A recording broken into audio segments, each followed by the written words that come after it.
اسمع يا ليفا ما تبقاش غبي، ازاي معلم يقارن صبي؟ بلاش والنبي تيجي في ملعبي،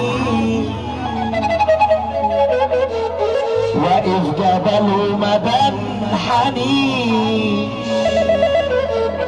وسط الافاعي تملي بعيش، بروح بقلبي وما بجليش. احسن لك يا ليفا ما تتحدانيش. انا هوريك بقى التحدي على وصولي.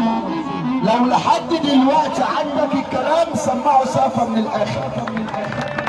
ده التحدي، ده التحدي، ده التحدي.